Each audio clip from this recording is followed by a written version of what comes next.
me and my wife, we've experienced it in our relationship. You guys experienced it in your relationship.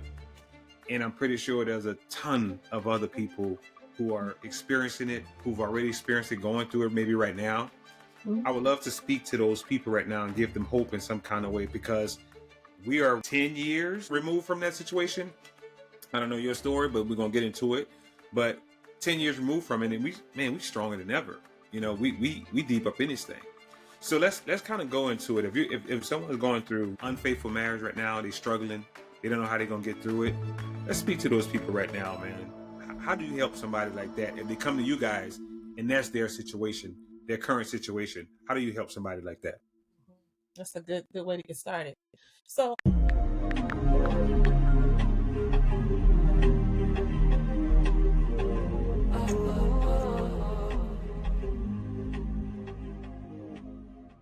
Hey, what's up, fam? Hey, it's your boy Kev. Tanya. Hey, man, we coming to you with another episode of Couples Connect, man.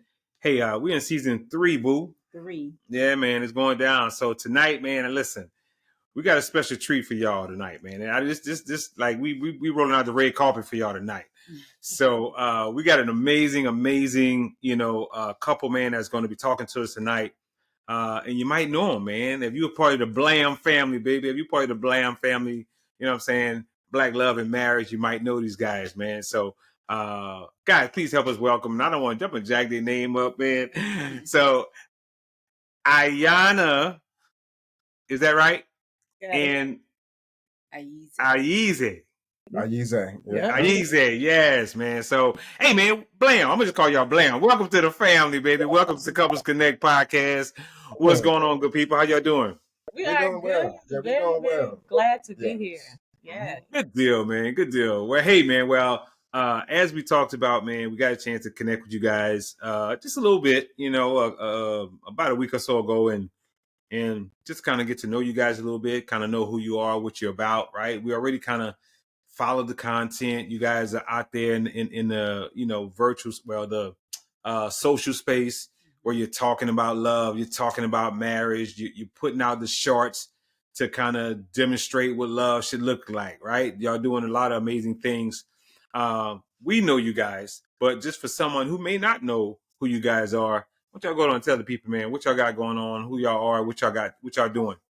Okay. Yes. So again, we are so happy to be here. So thank you for having us on. Yes, this is my wonderful husband Ayize, and I'm Iana. We are therapists and relationship coaches, as well as transformational coaches, and we're the co-founders of Black Love and Marriage. And that is a brand that's all about relationship education and marriage enrichment. And really, we help people who are dealing with the funky stuff, the most difficult, chronic, funky issues. So we give other folks sometimes who were like newlyweds, but for the most part, we have people coming in like, get him together. And he's like, get her together. We're going to help y'all get some things together. So that's the work that we do. I'm also the founder of The Art of Overcoming, a space for women who need to let go of what no longer serves them and help them to grow to their next level. And my husband is the founder of King Me. And It's a space for men who want to level up and become better men, husbands, and fathers. So that's what we're about. And one other piece, too, that my wife did mention is that we've been together for 29 years and married for 22, and we got 5 children, too. So we out here in these streets, not just with the academic experience, but we got the real life lived experience in terms of being in a relationship. I love it, man.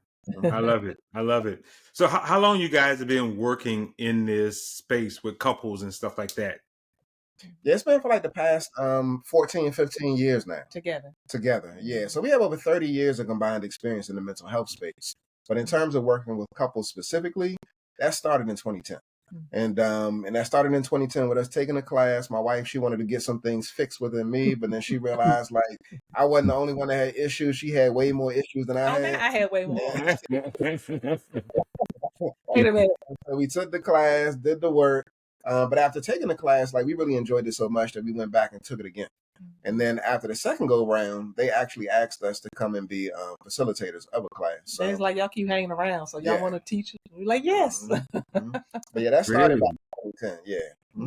So what kind of class was this? Was it a marriage class or? Yeah, it was actually called Marriage Boot Camp, and this was in Was it in 2010? It was 2010. It was in 2010.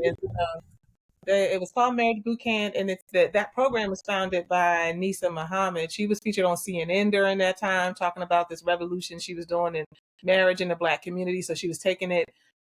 She started out in the DC area where we're from, but she was taking it across the country. And that's where Black Marriage Day came from. She's the founder of Black Marriage Day, as well as the Marriage Boot Camp. So it's like an 8-week class. And so it's community based. We went to a middle school in the community, and couples came and they had childcare. We ate dinner in the cafeteria, and they had a classroom where people could take their kids and drop them off, because we had 4 little ones at that time. And then we all went into different classrooms, and couples came together and talked and shared. And then we had a few times where we would go hook up at each other's houses, and it was like, wow, it's not just us. This is just what it is. You know, you felt like, wow. So that was the beginning of our journey. Mm-hmm. Isn't that something though? You know, talking about, you know, once you start to open up and really kind of let people in a little bit, you start to realize, like, man, Not just you. it ain't just us, man. Other people dealing with the same issues and drama and situations that we dealing with. You know, I find that a lot. You know, especially once we, you know, couples we've talked to on the podcast, it's like, man, we can relate just about to every single couple to some degree, and to some you know, extent, with something maybe they went through or they going through. We've probably even been there, or we've had a little pinch of that type of same scenario in our own marriage. So we all in this thing together, man. At the end of the day, we really are. You know, we really are. I say that all the time, is that the number one thing. I won't say it's a number one, but it's in the top. One of the things that really gets in the way of couples being able to have forward movement and sustain their forward movement in their relationships is because we stay isolated, because we don't talk to one another. We don't have real conversations with one another, and people really share, like, okay, let me tell you what we went through, you know, in year 5, you know, year 6, we didn't hardly even talk to each other. You know what I mean? Like, we don't really share and come together. People stay isolated, and because of that, people don't know what's normal and what's not normal, what a season looks like in a marriage, how certain things will pass, what position they should be in during that phase of time, because they just think, oh my God, this is bad. This ain't supposed to be this hard. Says who? You know what I mean? But you don't know if you're not exposed to other people, you know, who have been in the same space that you've been in. And that's really the gift of being connected to other like-minded people. for sure. And I think I mentioned to you guys even before. I think we talked about it when we initially spoke with you guys. Like, that's kind of like our little tagline: couples who suffer in silence, right? Who don't want to talk about it, and they just continue to go through whatever they're going through. And what we recently was on a pod. Well, we recently had a podcast with another couple, and we were talking about going way back to our ancestors, or just back in the day where especially Black people, me included, it's like, you don't right, I'm Black. you don't take our business and put it in the street. You don't go tell nobody what we're going through in this house. You know what I'm saying? And that was just always a thing that was kind of taught amongst the Black community. Like, you don't go tell our business out there, right? And I think just from that could be something that people still kind of hold on into the marriage, and it's like, you know, and they don't want to talk about it, man. They don't. That's why it takes so long for Black people to kind of get into this whole counseling phase. Now we're starting to get more into, you know, counseling now, but for a while, counseling is like, man, I ain't going to no counseling. You know what I'm saying? So anyway, I go to the barbershop if I want counseling. You know what I'm saying? Me and the fellas, we're gonna talk, we're gonna chop it up or whatever, but just trying to go and talk to a counselor, it just wasn't happening amongst the Black community like it is today. It's starting to kind of open up a little bit more. Don't you guys see that? You think? Yeah, I definitely do. I think that we need to expand the scope of what support and help looks like, and I'm lifting that up because even the idea that there has been resistance, which I know is true, in opposition to counseling and taking therapeutic approaches. The reason why I'm saying that we got to normalize help and getting support is because in our historical context, we as a people have always done that within our community. And so you even mentioned, Kevin, the idea of, you know, going to the barbershop and being able to, you know, release and connect and you know, build and that type of thing. So that right there is you getting support. And so that's not a new thing. That's an ancient thing, you know, where men would actually gather, where women would gather as well, too. And so I think that we become so segmented and compartmentalized in this westernized idea of what it means to be a man, to be a woman, that we've devalued community. And I think that when we put community in its proper perspective, what happens is that we begin to remember the fact that like going to get help is a good thing. Men speaking to other men is a good thing.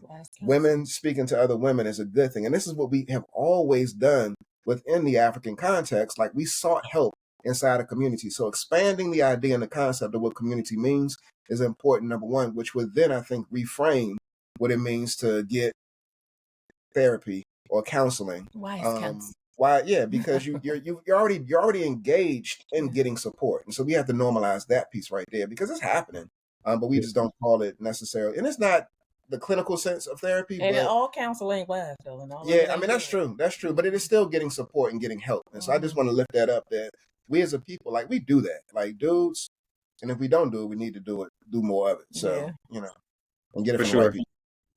Yeah, totally agree. Because I definitely see more guys, they'll be a little bit more open to communicate and just say some stuff at the barbershop. Just, a lot of gagging with the guys and definitely the women.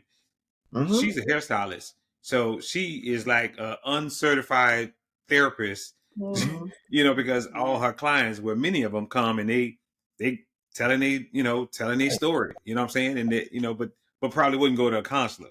But they go to the hair spot and tell all their business. Yeah, which is I'm their therapist. They come before they even walk through the door or sit in a chair. I'm here for therapy today. I'm here for therapy. So yeah, it's a safe space, and that's what we all need, whether you're a man or a woman. You need a safe space to share what's going on in your world.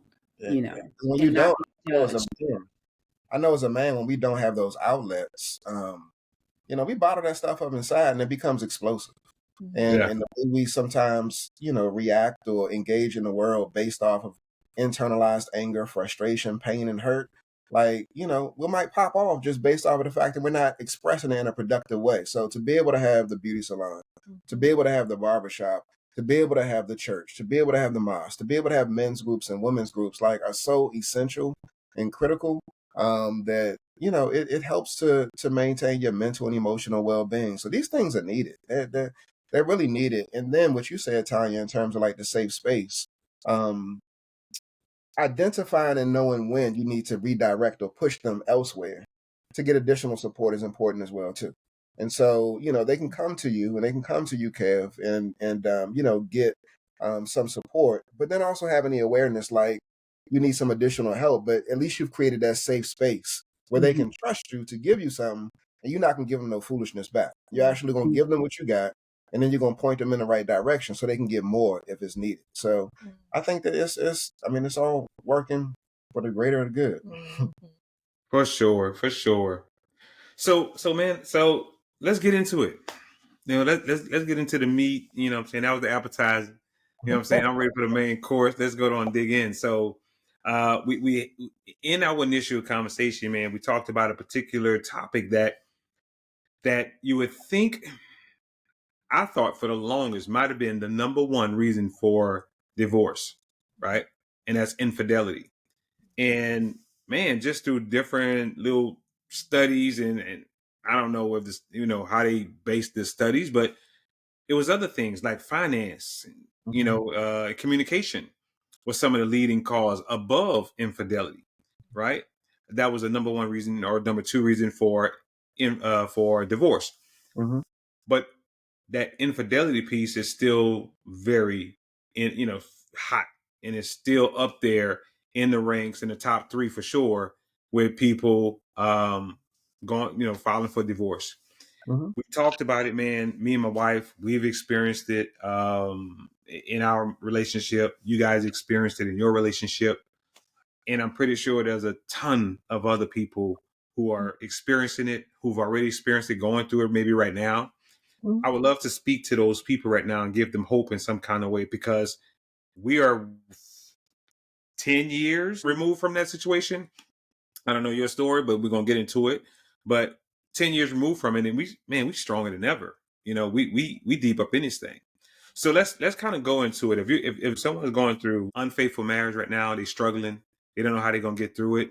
Let's speak to those people right now, man. How do you help somebody like that? If they come to you guys and that's their situation, their current situation, how do you help somebody like that? That's a good way to get started. So, I mean, the first thing that we always try to help people to understand, even with something like infidelity, this is a mantra that we've said. You may or may not have heard us say it. Relationship work is personal work.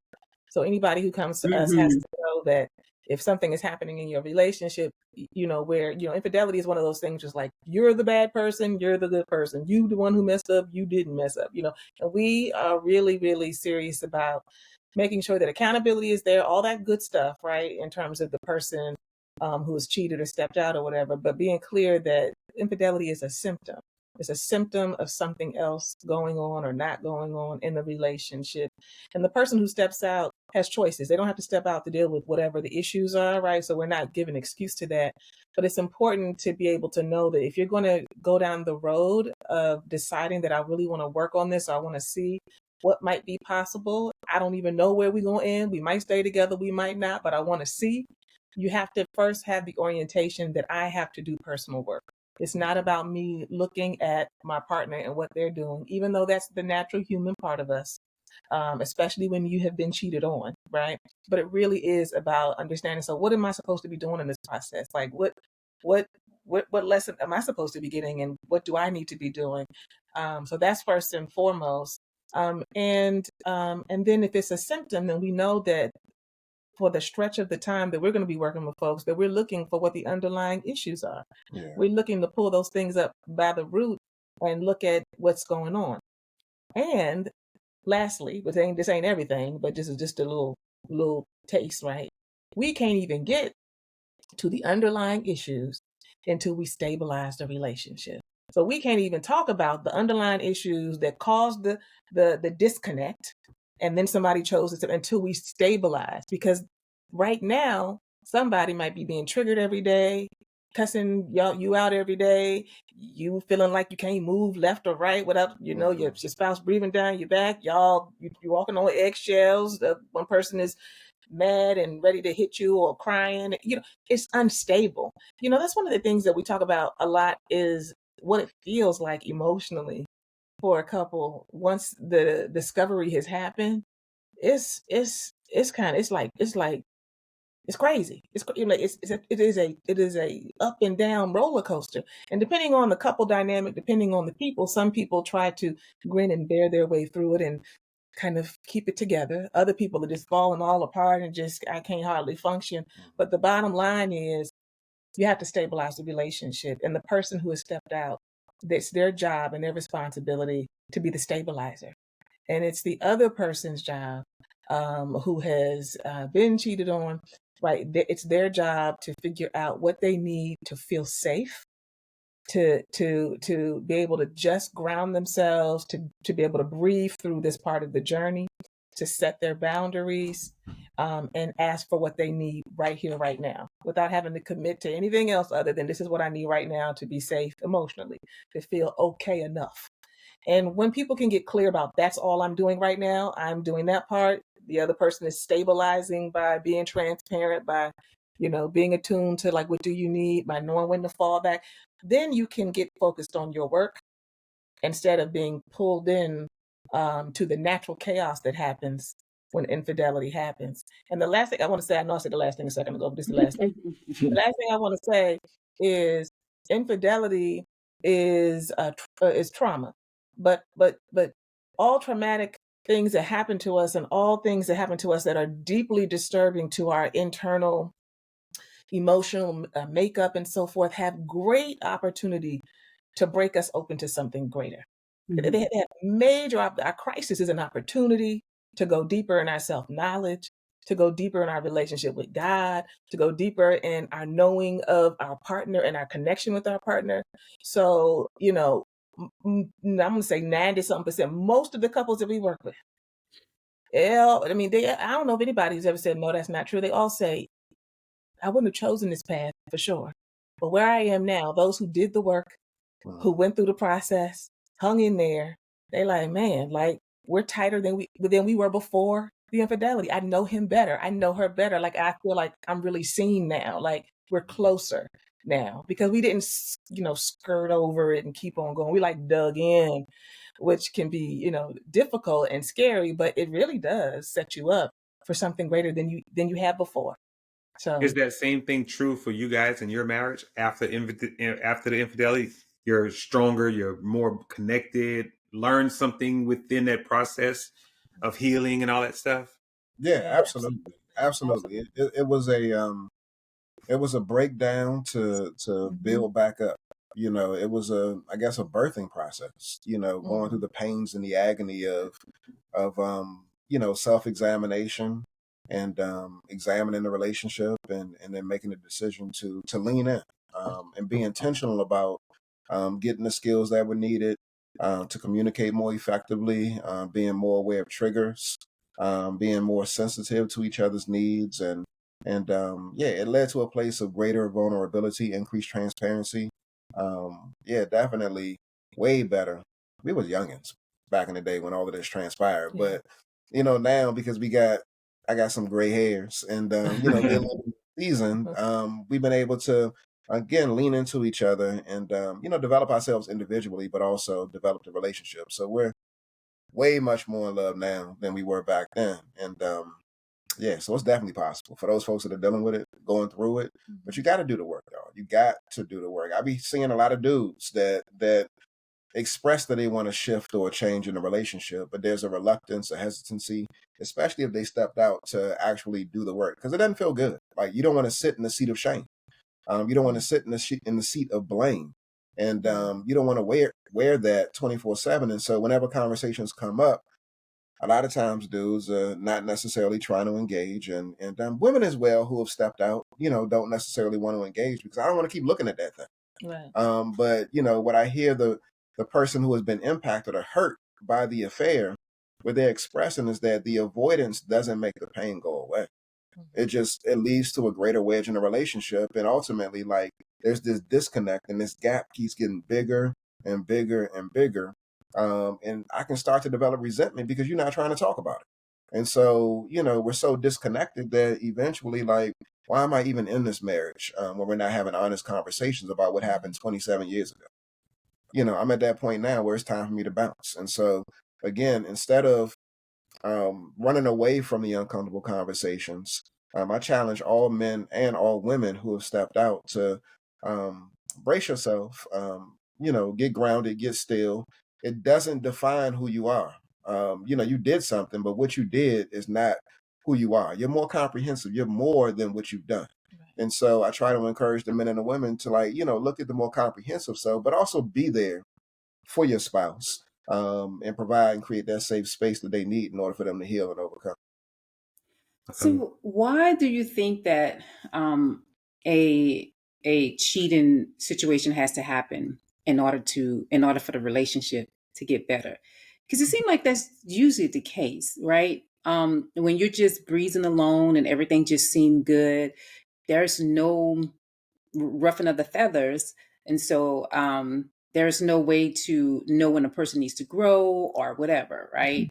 Or how to make the relationship better. Why does it take somebody stepping out or something tragic, not tragic? I mean, it could be It tragic for could be, some yeah. people, Mm-hmm. but such a thing to happen for the couples to come and be stronger That's in a the great, marriage. yeah. I, I would just say one of the things that I know about human behavior and the nature of human beings, right? Like this is actually not a couple or relationship. This is people. If you think about we can liken this to many things, well let me just set it up this way. Typically, as human beings, we have to have oftentimes in order to grow, not all the times, but oftentimes we have to have major breakdown, feeling some level of desperation, of oh my goodness, God, please help me, please help me, please help me. The way that we are designed is as human, and I say human beings, we're spiritual beings having a human experience is my belief. And so we're designed to grow, and we need friction to grow. That's Mm-hmm. the way that we grow in general. And so oftentimes this is why when we think about spirituality, when we think about people trying to manifest the best in themselves or life or what have you, there's all of these moments where you have crossroads moments. Like, am I going to take the risk? I'm really scared. I'm afraid. I'm in a dark space. Or am I going to do this? I don't know if I want to come out of my comfort zone. Whatever it is, there's usually a breaking that has to happen. And so in the context of marriage, it doesn't have to just be infidelity, right? It can be choosing to open up and really allow yourself to be seen and not staying on the surface. I mean, we counseled and coached people who've been married for 20 plus years and don't really know each other. Have not ever really taken the risk to do that until somebody got into a real, like, I'm about to, like, you don't even know what's going on in my world. And I'm literally about to have a mental health breakdown, but you have no idea what I'm going through. They get to that place and then they break open and then they break through in their marriage and their connection. So infidelity is just one of those ways. And I wouldn't say that it has to happen, but I do think just by design in terms of how we are as humans, like there's this kind of, we've got to be pressed and pushed in order to break through and grow. If we're comfortable, I say if you're comfortable, you're not growing. And so the piece that we want to learn as couples is how do we create pressure for ourselves that is thoughtful pressure, thoughtful, even sometimes stress, where we have to have conversations that we don't necessarily want to have, and we have to lean in ways that may not be comfortable, but we know it's necessary. We know it's needed so that we guide ourselves to those places instead of being forced into those places or on our backs, looking up at the wall on the ceiling. It's like, oh Lord, I'm about to lose everything because now we have not coped well, So I Mm-hmm. think that's really a big part of it is that, no matter what, like we as human beings, like we got to have some difficulty in life in general. And infidelity is just one example of that. Wow. So that was well put, even though it's a hard pill to swallow, right? Yeah. But it's a reality. It's truth, right? Like you got to have something. I mean, like gold got to go through the fire. You know what I'm saying? It's just anything that's precious and or that you value. You know what I'm saying? Usually come or is stemmed from some type of trauma or major, situation that you were very uncomfortable, that put you in a very uncomfortable situation, but Right. it made you so much better on the back end, right? So, I want to go to the front end of this thing, right? Let's talk about it. We booed up, we lovey dovey, we kicking it, we hanging out, everything good, and all of a sudden, you find yourself in a situation that now maybe the interest is there. Something is peaking in you, something is developing within you to even entertain the idea of stepping out. What how do people, what are the symptoms that people go through in the front end of infidelity before the actual act that maybe people can kind of start to kind of maybe address and look for, or just maybe kind of combat in the very front end to maybe avoid going all the way full in with the act of it all. You know what I'm saying? So Yeah. what does that look like for you guys? What would you say to, like, how can I avoid this situation? One thing that I will say, and it covers a number of different specific areas, but the broad category is a lack of intimacy in the relationship. And you'll have some people who are the outliers where there is, or better yet, you don't. So let me stick with my first thought. So there's a lack of intimacy in the relationship. And what I mean by that is there's a lack of mental intimacy, emotional, spiritual, and physical. And so when we think about the emotional intimacy, I've heard a lot of women speak to the fact that they don't feel seen, they don't feel known, they don't feel heard by their spouse. I've heard men express this as well too. And so to me, what that speaks to is a certain emotional disconnect in a relationship, which creates a void. And so, if you're longing, if you're needing, if you're yearning for emotional connection and intimacy, and you're not getting it from your spouse, then not that you're necessarily going to look for it, but when you feel it, you're like, oh, this hits different. And so then that's when you might start to pay attention. And so if there's a lack of emotional intimacy present in a relationship, then that right there can cause or lead to a void that can be, a possible space where something may occur. The physical piece is a little bit more obvious, you know, in terms of like if I have a healthy appetite when it comes to sexual desires and I'm not experiencing that, and my spouse is willing, not willing, but my spouse is able. If she's able or he's able and they're unwilling, then we got some problems. Because if there's the lack of physical intimacy and there's no emotional intimacy where we're having the conversations about like what's going on, but I know that you're able to, then it feels as if you're withholding. It feels as if I'm being punished. It feels as if like there's a lack of consideration, and it feels as if I'm not a priority or this particular area is not a priority. Now, what we sometimes miss is that in those experiences, although you may feel like your spouse is withholding and punishing, you still have a responsibility to pursue conversations around this. And so sometimes dudes, as well as women, don't pursue, don't engage. Like they keep this stuff internal, which then leads to it ended up being a combustible type situation where they step out because they haven't been able to deal with what's going on internally. You know, so that's something that we got to reconcile as well too. And then the whole mentally piece too. Like, you know, some people are like sapiosexuals in the sense where they like get stimulated and turned on by you know, having intellectual conversations and having thought provoking ideas being exchanged. And so it's something that they yearn in a relationship. And so when you have a conversation with a brother, have a conversation with a sister, and they say something, you know, a certain way, not that you were looking for it, but again, it hits different. Like, oh, this felt a little bit different. You still got a responsibility, bruh, and says to manage what's going on internally, to converse and communicate about this new thing that you've been feeling, to make the request and lift up the expectation, like I would like to experience in this in my relationship. However, the thing still happened. You still felt what you felt, right? And now you got a responsibility to deal with that. That's good, man. I tell you that I think the once you cross over, it seems like, right? Once you cross over in the front on the front end of things, and it starts to marinate in your mind and then get into your spirit, it's almost like, man, it's almost like really hard to just turn that sin off because it's feeding something, especially if there's already a deficiency there for that particular realm, right? So now that thing is feeding that spirit, and it's like it's for some people it just may not be as easy to turn off. You know what I'm saying? Just to kind of turn the other cheek and just kind of I want this only from my spouse. I'm gonna desire it only from my spouse. So I think that's where some people starts to get trapped. Once it's planted, the seed is planted in the spirit, then it's really hard to kind of, you know what I'm saying, kind of deal with that. Wouldn't you agree, Beth? Yeah, I do. But my question is, what does love have to do with it?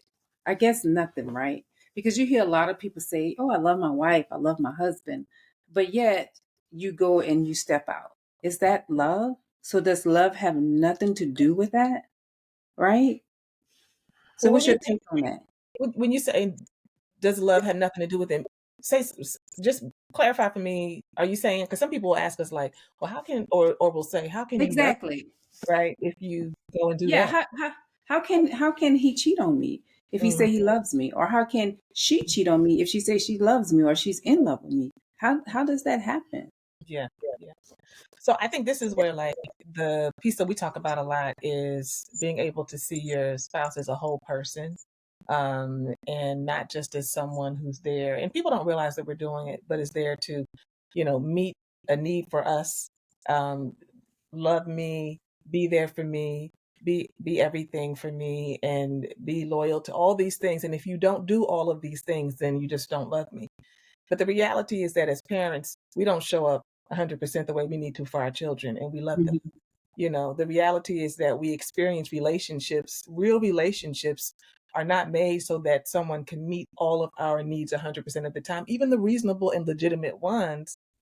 And if they don't, then it means, oh, well, then you don't love me. So this is one of the things we talk about a lot with folks is making room for the fact that someone can love you and even be doing the best they can based on their psychology, their background, their upbringing, their mama wasn't there, they working through this, whatever, all of these things. And they still step out or do something that is hurtful to you. And the reality is that as we all stay married, he gonna hurt me again. It didn't have any infidelity, but just saying, right? Like that's going to happen in relationships.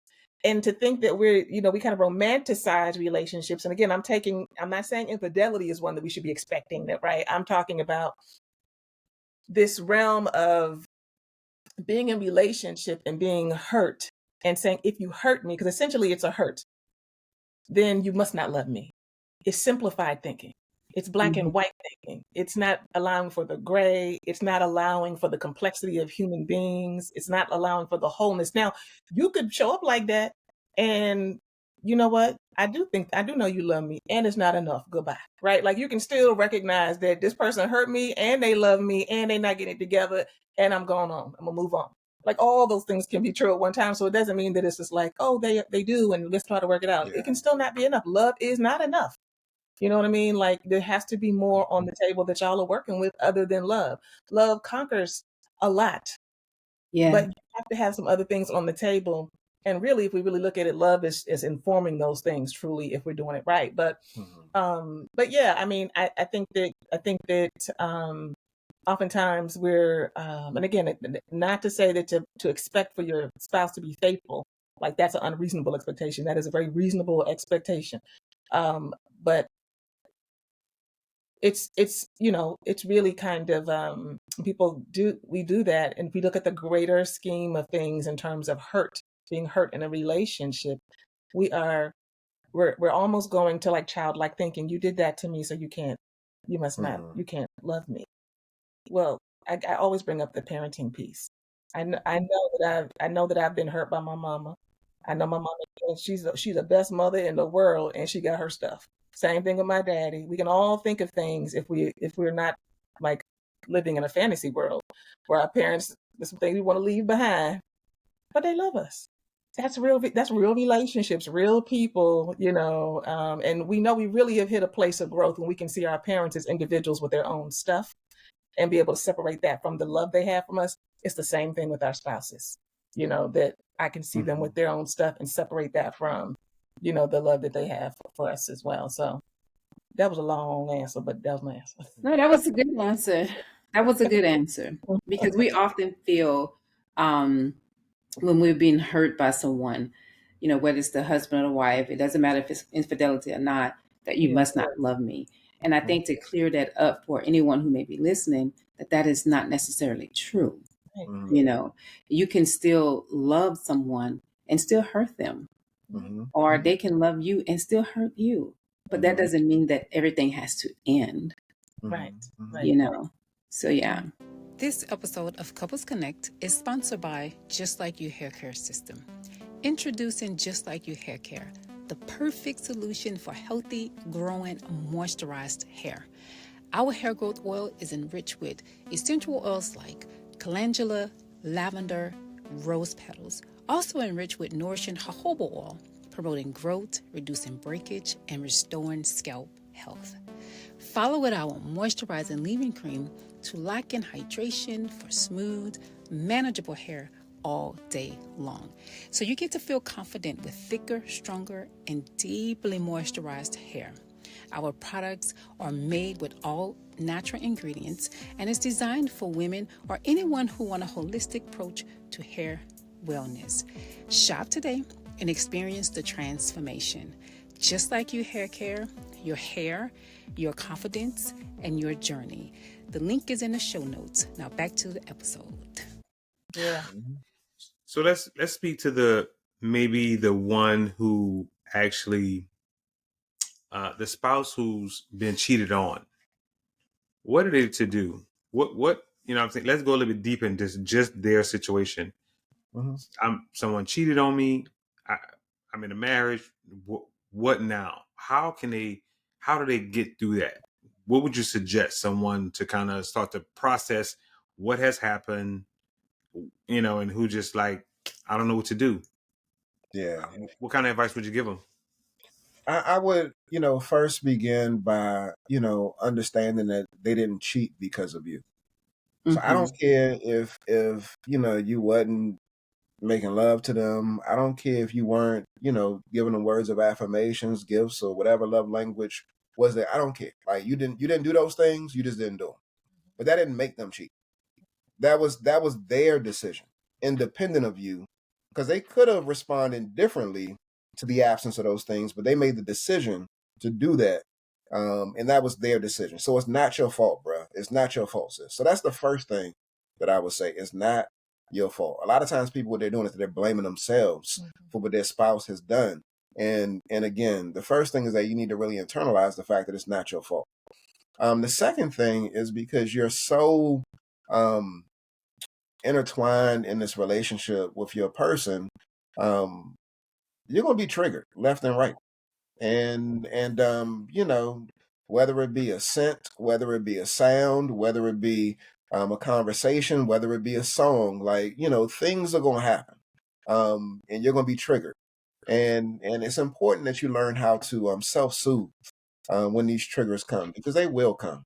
And one of the things that I encourage women and men to do when they find themselves in a situation is to really take account of what's happening right now. Like, really get present in what's happening right now, because the triggers are just triggers, but they're taking you back to the offense. But if there's no offense happening right now, then it's important that you actually ground yourself in the reality of the relationship right now. My husband is coming home every night. My husband is putting his phone out so I can see it. My husband is being more open and more communicative. My wife is coming home at night. My wife is being more open and communicative. My wife is extending herself. And so getting grounded in what's happening right now is something that's really important. And so when you do that, you know, again, it helps to stabilize you, because, you know, like, the triggers come. I'm self-soothing by doing some deep breathing, by saying some mantras, and then I'm also being present and aware of, like, what's happening right now. The other piece that I would say is draw boundaries. Boundaries are important. Some women are doing this dance and some men are doing this dance where I'm mad at you, but I still want to make love to you. And so how do you figure that piece out right there? Like, you know, you feel bad because you still want to be with your partner, but then you also feel bad because you're breaking a boundary and you want to draw this hard line. And so what I say to people is give yourself grace. It's okay to have the boundary, but it's also okay to recognize that you're human as well too. And just because you make a decision to connect and to have a conversation, sometimes it's as simple as saying, "Hi, can I get a hug?" Like, that can cause so many different feelings of emotional turbulence that it's just hard to deal with that stuff. So give yourself grace, have boundaries, be clear about where you are with your spouse. Also be clear about, just because we make love or just because I give you a hug, it doesn't mean that everything is all good. Mm-hmm. A lot of times we see that right there is a problem, because people are leading to a place or moving to a place where they think that everything is copacetic because you gave me a kiss.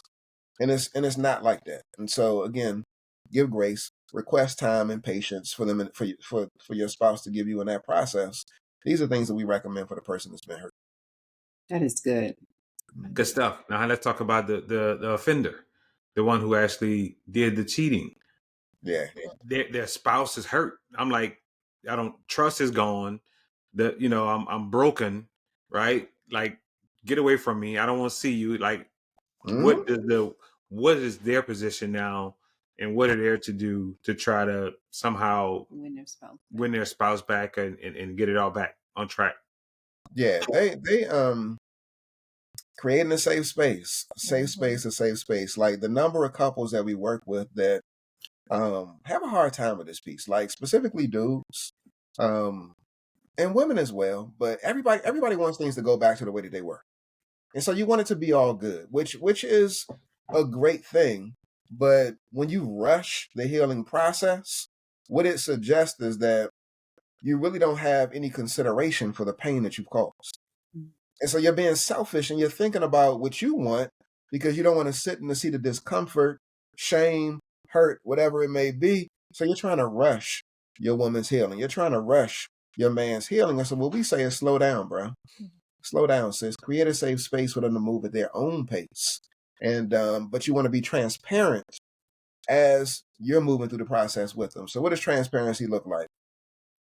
Access to phones, access to computers, access to location. And it's not from a position of like, you know, your spouse needs to check up on you. But a lot of times dudes and women be doing stuff in secrecy. And we've even worked with some folks that even after betrayal, they still don't be trying to give access to stuff.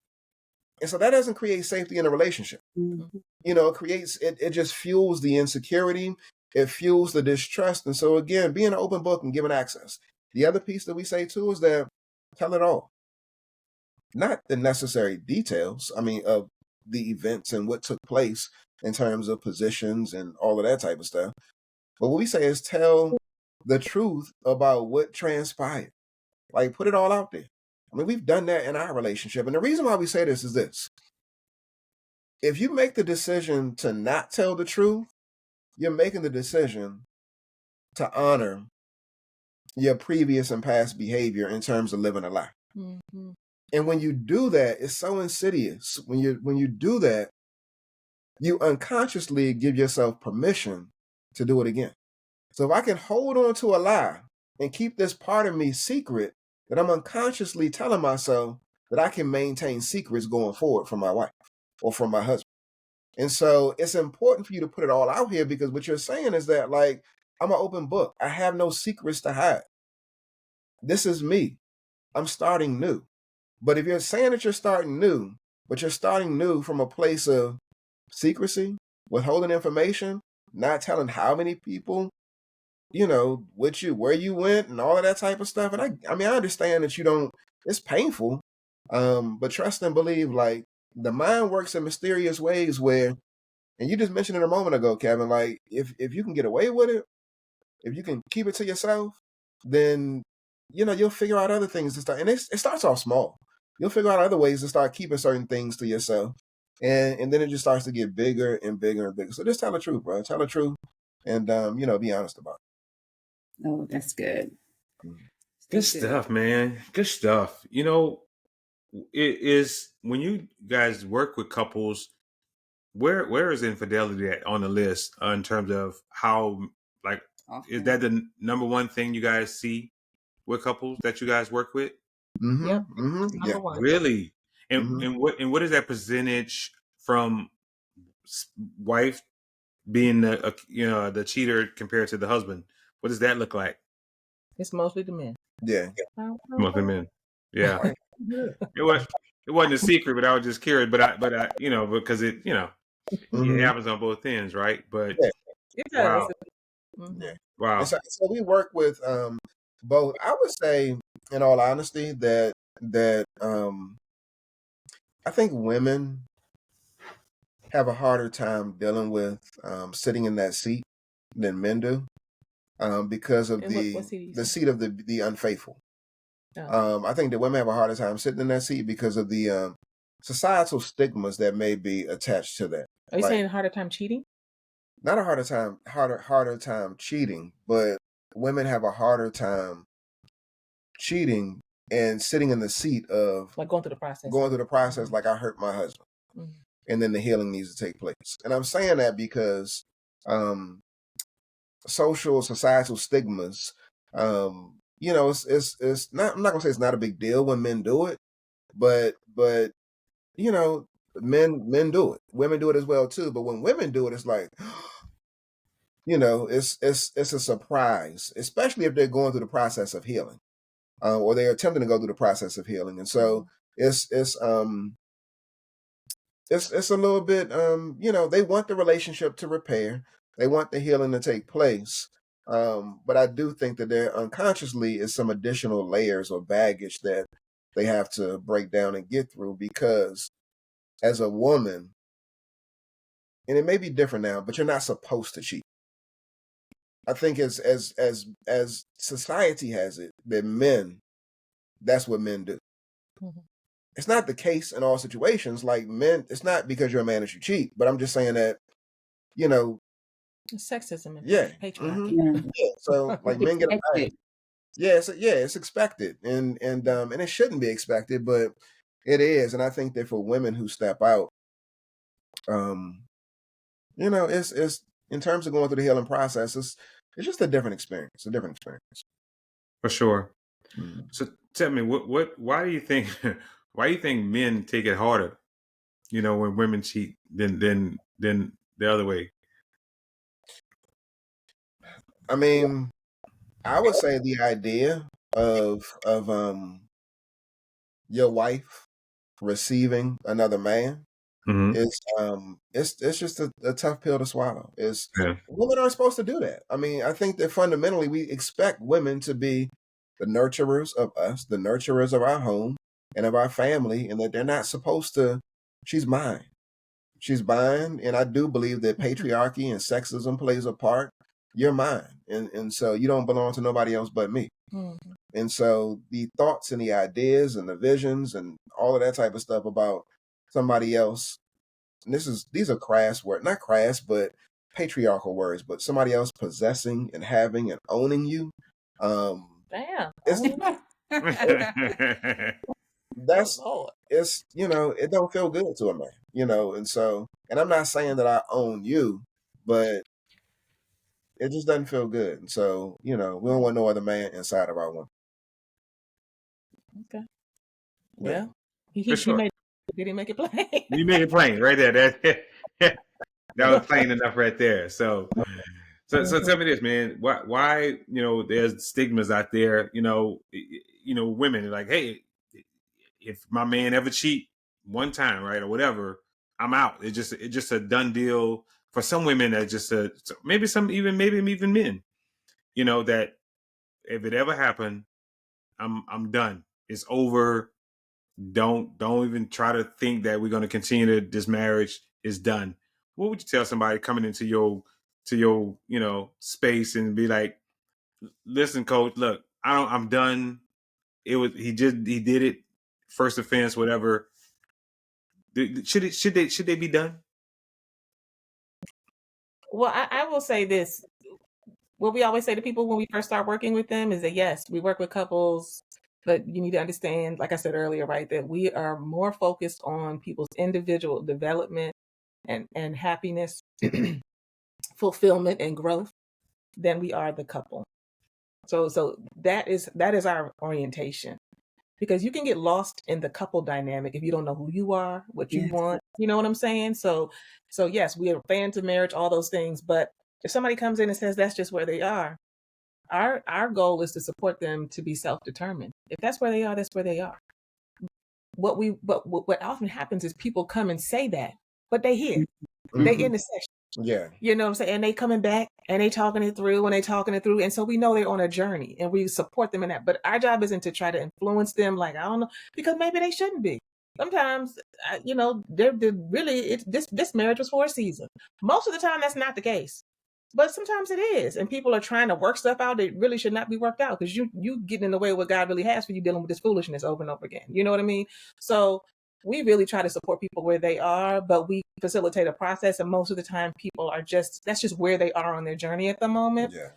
But we always tell them, we never tell a couple, you shouldn't be together. You all need a divorce. You should stay together. We're saying, where are you today? And where are you? And we're checking back in, and they have to make that decision. That's between them and God and each other, so that's where we stand on that. So people can feel free to be wherever they are and not trying to be a good couple, be a good wife or follower of Jesus, whatever those things that come in, right, that make us try to do right. We're not trying to get you to do right. We're trying to get you to be who you need to be and to do all the work you need to do to be able to do that. That's why the individual support is so important, not just the couple work. Man, that's good stuff. So just real quick, what made y'all stay? What made y'all stay in it and didn't go separate ways? What made y'all stay in that fight and work through it to get to the other side? Well, for me, it's just, this probably sounds very cliche, but it's just pure D 100% love. I'd never been loved, had never been loved, and have never been loved by anybody like I've been loved by this man. I'm talking about from the time we got together as teenagers to college and on up. I never experienced love like I experienced with Aise. So to be loved by him in the way that he loved me, and to have my heart open up and have the love for him that I had for him. I ain't loved nobody like him, because I had an absentee father on and off. So, I was like looking at dudes like, and what, you ain't about to get me. I'm gonna get your ass first. You know what I'm saying? Like that was my mentality, my orientation. Like whatever, I ain't tripping. You know, I was a little hardcore. So he opened me up in a different. So it was just love. I really loved him more than I had ever experienced love before. The same today, and I do believe that he is my soulmate, and that you know he really is my person. That he was guided to me, and I was guided to him, not just to love each other, but to help me grow, to help me see God, and to help me see myself in ways that I didn't even see myself. Mhm. So that's what it was for me. Yeah, and for me, I definitely would say that when I looked at that whole piece around boundaries and expectations, um, I established an expectation of my wife early on, that she go and speak to my parents. So, well, we weren't married then. Yeah. And so I was at a place where I was unsure about moving on and continuing on the relationship. And I said to her, like, if this is something that you want, you need to apologize, not just to me, but to my parents. I mean, it was a real communal approach, y'all. And it's just And to give them more context because we experienced infidelity in the early stages of our relationship, but prior to marriage, which is what he's talking about. I was away at college, he was in college, and it was cheating. And he said, "You need to go tell my parents. Sorry." And I was like, "Okay." Wow, I've never heard of that. Like I have to go and apologize to your parents. Like, yeah, Wow. but it was that serious for me, and this gets back into your question, Kevin, about um, just the impact that it has on dudes.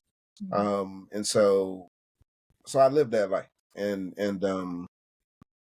so again, that was like, if you really want this, and if you're serious about this, and this is before we got married, then you gotta.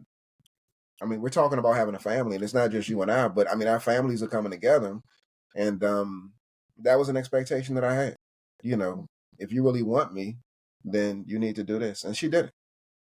She went and she had a little meet with my parents and said what she said, and to me that spoke volumes. That spoke volumes. And I'll even say, prior to that point, there was a period where I was really ready to be done. And interestingly enough, I was a part of a mentorship program, and we would be assigned somebody that I had to be a mentor for. Kids. And kids that we had to be mentors for. And so the kid that I got, that I was supposed to be a mentor for, his name was Iana.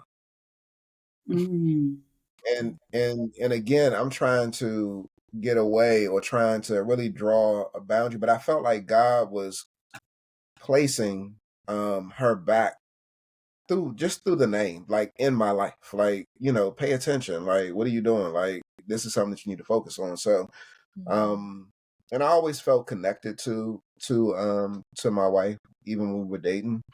But I just felt like God kept on pushing me back to pay attention, and she actually helped me grow, y'all. She helped me grow in terms of understanding myself, drawing boundaries, being clear about my expectations, disrupting some codependent tendencies that I had. And so, like, God used her to use my wife to help me grow, and to get clearer about who I am as a man, and just what it looks like to be in a healthy relationship when you're able to do your work. Good stuff, man. Wow. Listen, we want to be respectful of you guys' time, man. We're pushing up on an hour. We want to get ready to kind of wrap up here in a second. But first, I want to just thank y'all for your transparency and honesty, man, because, we feel like that's what's really going to help people. That's what's really going to resonate with people, to really get them through whatever they may be going through when they watch this. So thank you guys so much for that and sharing your story. In getting preparing to close, what would be y'all, what would you tell somebody who's maybe going through, an infidelity type situation and trying to figure things out? What would be that last, thing you would just kind of say, this is what I would tell a female, coming from your perspective. And this is what I would tell the brother, if what I'm saying, if they're going through that situation in their marriage, just to kind of encourage them. What would you say? Mhm. Well, one thing that I always say is it's easier to avoid than it is to resist. And I lift this up to men often because sometimes we think that we could dance in the water and not get wet. And we're just not nice like that. It's a situation in which when you put yourself in certain environments and expose yourself to certain situations, things catch up with you. And so, you want to be honest with yourself in terms of your vulnerabilities, your weaknesses, but then also stand on your strengths too. I can recall, this is after marriage now, where I had a situation in which, I was hiding certain numbers in my phone under different names.